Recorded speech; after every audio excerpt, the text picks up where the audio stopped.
Judges, please welcome the team from Egypt, Cairo University.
Of significant history and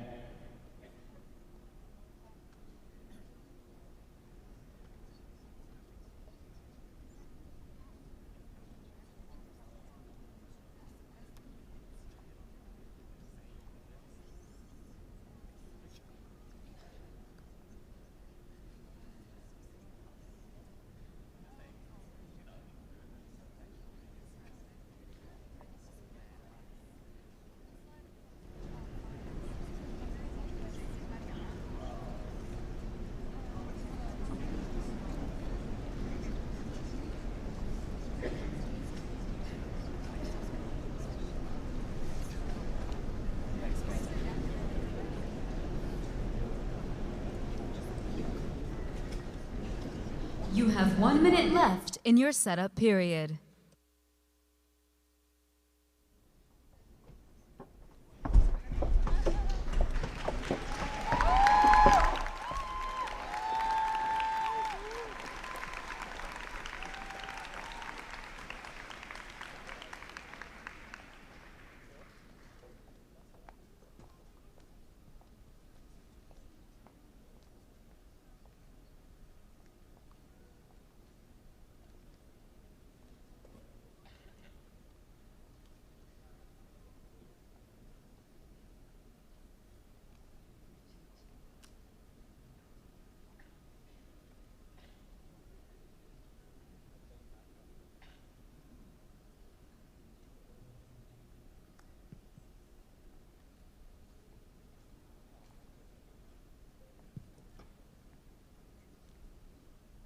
You may now begin your presentation.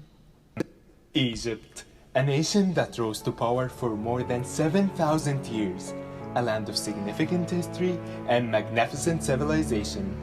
Ancient Egyptians led the innovation in different fields: architecture, medicine, and astronomy. But that wasn't the only thing that the ancients did best. They were the pioneers in legislation and rights, enabling the ancient Egyptian women to have an equal opportunity as men, thus unleashing their potential to become judges, doctors, queens, to become Hatshepsut, Cleopatra, and Nefertiti. But as the years passed, these women, whose grandmothers were once queens, are now deprived of their basic rights. Let me tell you a story of a place colonized by infections and diseases, a place where a huge segment doesn't go to work or school, and social segregation becomes their eventual fate. As a result, they run in a vicious cycle of illiteracy, unemployment, and morbidity. This is the stark reality for millions of Egyptians in rural villages. أصرف على بيتي ولا أصرف على الدول؟ أما فدي برضه من المشاكل بتضايقني جدا، وبتضايق أي بنت إن هي مثلا تبقى ماشية وطولها مبهدلة وهي مش عارفة تروح في مكان عشان تغير فيه، فما بالك أنت لابسة حاجة بلاستيك وسايباها 7 8 ساعات. أنا خدت أساسا الإبر دي من 3 أشهر دي بسبب الدورة عشان الشغل. يعني كنت كل ما أجي أكون في شغلي ببقى مشكلة جامدة. أنا لما بتعب ما بروحش المدرسة، فلما المستر بيجي يسألني ما بجاوبش. According to UNESCO, 2/3 of women in our rural villages don't have access to sanitary pads. 2/3. Can you imagine That's a basic right that most of us take for granted can completely change females' lives. After conducting in-depth market research, we found that the issue goes far beyond accessibility, as 72% of women in rural villages don't have access to sanitary pads due to the currency devaluation and pads being categorized as luxurious goods, forcing 22% of adolescent girls to drop out of school annually. A small act of ignorance introduced a problem that hunts them down till adulthood, as women miss over 68 working days per year, ending up losing their jobs. The situation was challenging, but with our resilience, we, Enactus Egypt, accepted the challenge to provide these women with healthy, affordable sanitary products. So we dug deeper into the problem to ensure that our work was human-centered. We spent 5,800 hours of ethnographic research and conducted 67 focus groups. Afterwards, our team interviewed all family members. We went to schools, clinics, and NGOs, all to reach a holistic conclusion to enhance females' lives. And during our design research, we learned that any product or service designed to address female sanitation definitely needs to tackle functionality, hygiene, and cost, as they are the most important aspects for women. We started by ensuring the functionality, by searching for a natural absorbent to be the main component of our pad, where our R&D department found that banana fibers, bamboo, and wood pulp were the optimum choices. But based on our criteria, banana fiber is the most suitable, as it's 2 times more absorbent than the chemicals in other pads, not to mention the abundant annual supply of more than 33 million discarded banana trees in Egypt. So by utilizing it along with Egyptian cotton and hydrophobic fabric, we designed a highly functional sanitary pad. The next step was to ensure our product's hygiene. We tested it for bacterial count, absorptivity, and fluid retention. And the results were in our favor, as it got accredited by the Egyptian Ministry of Health, exceeding all the quality standards. Left with one more aspect for the launch. We built a minimum viable product to ensure an affordable cost for our target segment. And after several iterations and product development, we launched Rosy Pad for only 7 cents, making it cheaper than the most economical alternative by 70%. And since our planet is a top priority, we developed our pad to be zero plastic. In fact, neither the packaging or the product produce waste, as they both degrade after 9 months. Then it was time to test our product's desirability. So we headed back to the villages and handed out samples for 1,200 women. And the feedback was outstanding, as 89% of these women showed interest in our pad, taking desirability off the list. And that was the beginning of our tale of Rosie, a self-sufficient social enterprise offering a high-quality organic pad made by women for women, through establishing a business model that consists of 3 essential pillars. First, local community access. Menstruation in the Egyptian villages is perceived as a taboo, and approaching the women in these areas was an obstacle. So we needed a key to open the gate to their communities. The key was the local community centers in the marginalized villages to help us reach local women in need for income while also providing us with a manufacturing venue. Leading us to the second pillar, manufacturing, where we recruit unemployed women and empower them with a full training program in partnership with the Faculty of Pharmacy at Cairo University, including intensive sessions on the manufacturing, sterilization, and precautions needed for production. Then, we connect our female entrepreneurs with raw material suppliers, and once they are qualified, our Rosie's local manufacturing hub is ready to launch. For the last pillar, we focus on traditional trade sales strategy, relying on local outlets to be our primary channel. But at the beginning, our market penetration wasn't as we expected, as the sales volume was low. So we conducted advocacy campaigns in collaboration with the Ministry of Health on sanitary hygiene and the importance of using pads, along with the street marketing activities including ushering and flyers distribution. As a result, the served available market increases. So we adopt a trade market strategy in which we connect Rosie's hubs with various distributors, expanding our network to include all the surrounding villages, hence increasing our target market. Our value chain is then complete, successfully connecting Rosie production hubs with end female consumers. Along Rosie's model, the 7 cents are distributed into 1 for facility, 2 for suppliers, 3 for our female entrepreneurs, and 1 for retailers. A few weeks after launching, we had a sheer number of women who are willing to change their lives, which encouraged us to turn Rosie into a sustainable, scalable enterprise, where we replicated our business model in different governorates. Moreover, through Business Fundamentals and Training of Trainers program, a central hub was established in each region across the country, acting as a main branch that is responsible for recruiting women, planting new hubs, as well as managing the supply and quality control. Today, we are proud to say that Rosie has become a self-expanding model, and so far, our central hubs have initiated 12 new hubs in 9 governorates in Egypt. And since barriers cannot stop our contribution, we took our partnership-based model, Rosie, deeper into the sub-Saharan Africa, the most lacking region of sanitation services in the world.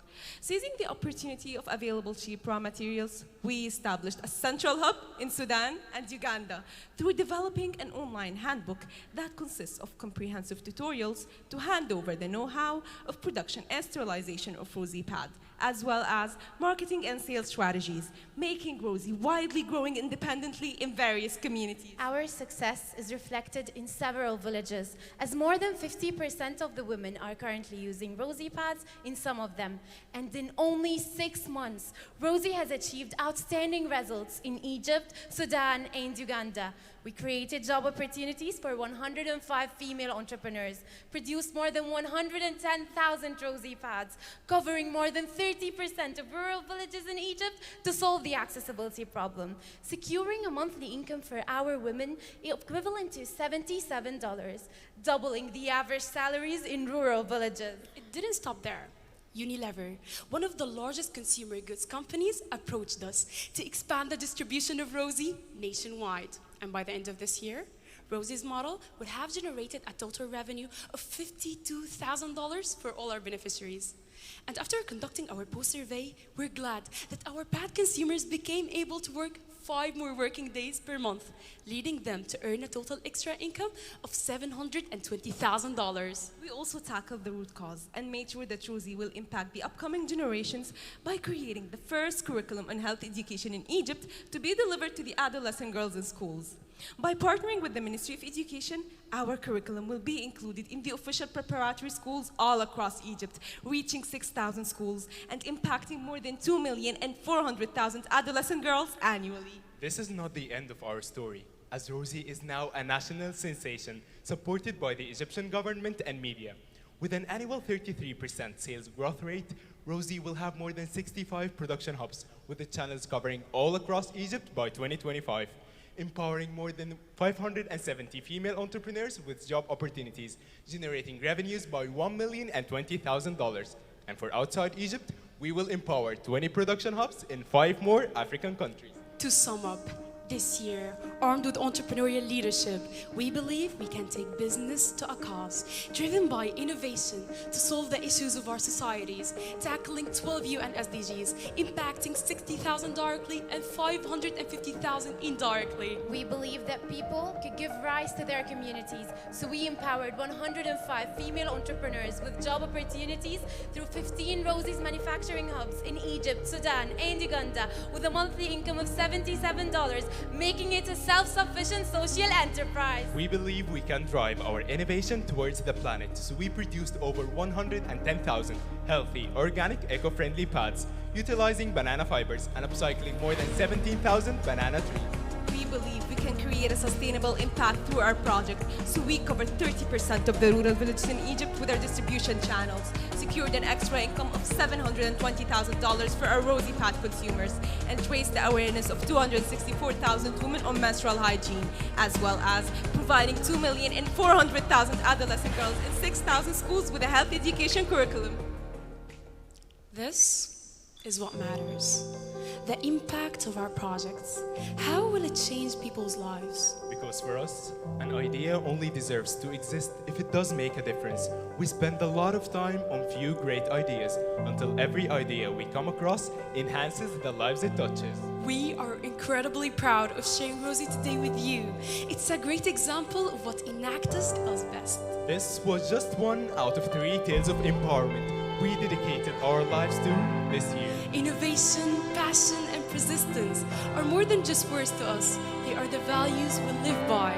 Values that drive us to wake up every morning, believing that we can make a change. The values that push us to go further. You've seen them reflected in our project today, and you will continue to see them in our projects in the future. There are still so many barriers yet to overcome. A lot of hard work yet to be done. But for Thank us, you, Enactus Egypt. Your The presentation journey has just time begun. has expired. We will now begin the 5-minute question and answer period.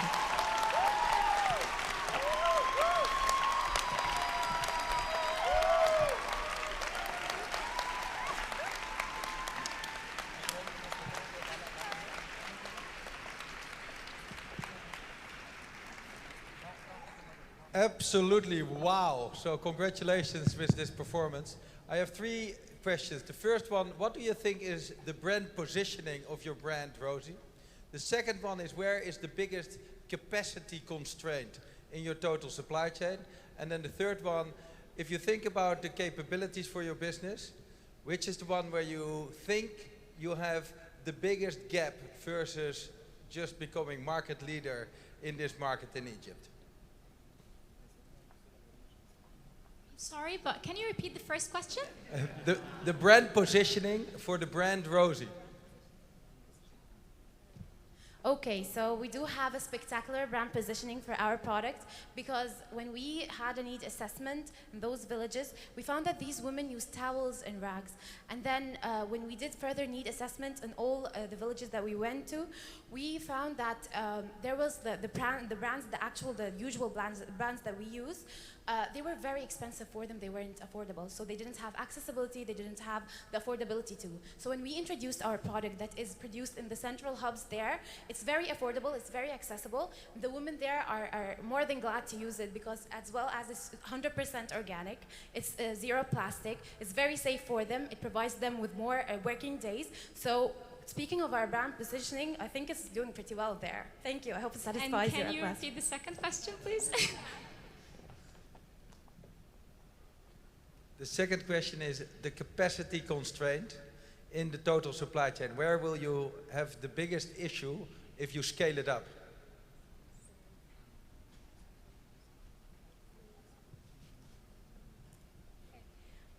For the sustainability, I believe this is your question. We have a central hub that is responsible for the other hubs underneath it. We established a central hub in several regions across Egypt.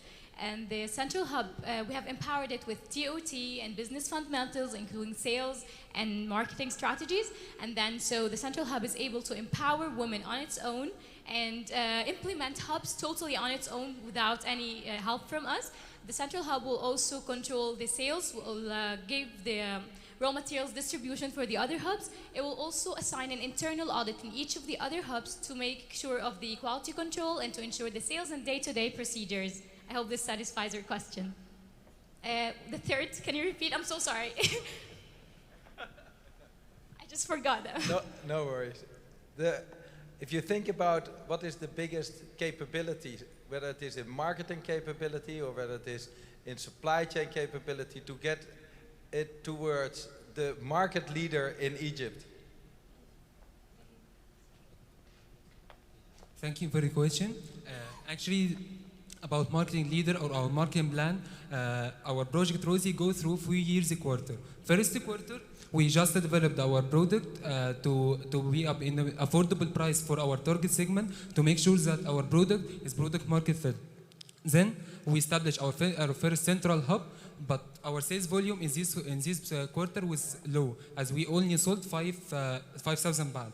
So we started our second quarter by promoting our product in the villages, which we initiated our first central hub by on-ground activities like offline ushering and distributing boosters and so on. Also conducting advocacy campaign. Then we expanding into 9 governorates all across Egypt. Our sales in this quarter increased into 20,000 baht. So we started our third quarter by partnering with Unilever to expand our distribution channel all over Egypt and to make sure that our product is accessible into the deepest areas in Egypt. So our sales in this quarter has an exponential growth rate. So we increased into 85,000 baht. But this make an increasing demand for our product. So we started our first quarter, which we are in now, by collaborating with many Egyptian associations to to provide us with a production machine. This machine, a semi-automated machine, would increase our women production capacity 5 more times, so we could meet this the increasing demand with our new capacity of production. So with the increasing demand and our production new capacity, also our sales growth rate, we could achieve by the end of this year a total revenue of $52,000. I hope this satisfies your question. The question and answer time has expired. Judges, please join me in thanking the team from Egypt, Cairo University. We will now take a quick 12-minute break. All judges, please be seated before the end of 12 minutes so that we may resume